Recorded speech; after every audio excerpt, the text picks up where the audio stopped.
and how it must end. The year that the Theocrat seized power away from your mother, Lady Mara Valkyrin founded the Order of the Veil.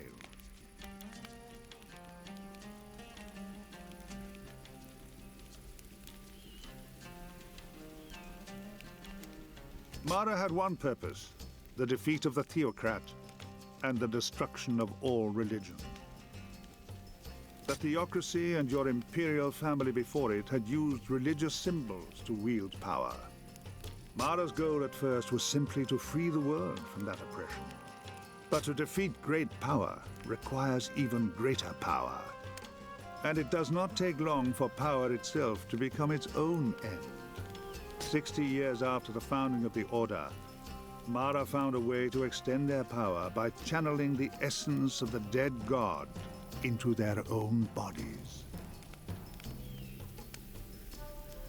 It required an artifact, an immensely ancient cauldron sacred to the Temurians that was known as the Crucible of Souls. The Order stole it from Temuria and concealed it in the city of Kyalisa. Using a ritual only known to the Pentanera, the Crucible can channel the essence of the dead from across the veil, the barrier that separates dimensions. But what the Order did not know was that there were twin dangers to using the cauldron. 2 centuries ago, the High Sage of the Pentanera used the ritual to channel vast quantities of essence into his body, against the laws of the Order.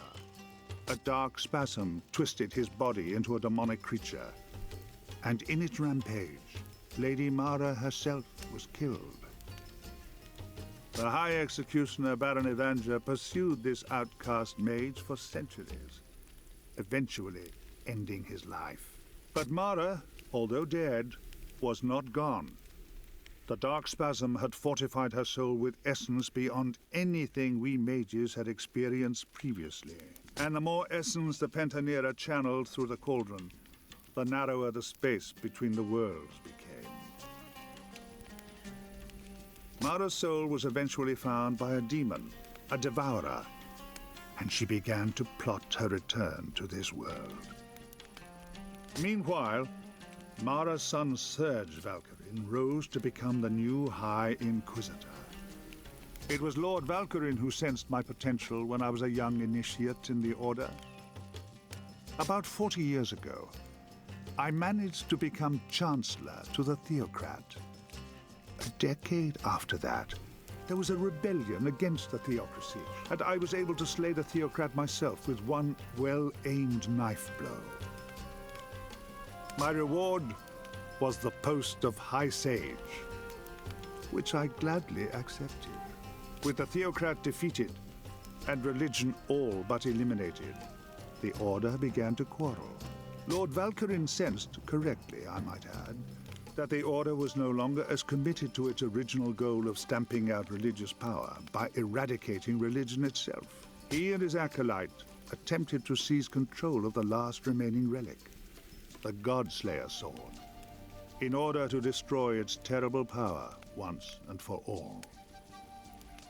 The rest of the Pentanera resisted them, but the resultant war from within nearly destroyed us. Valkyrin and Evanger were both slain, but their souls were fortified with the essence of the ritual, just as Mara's had been.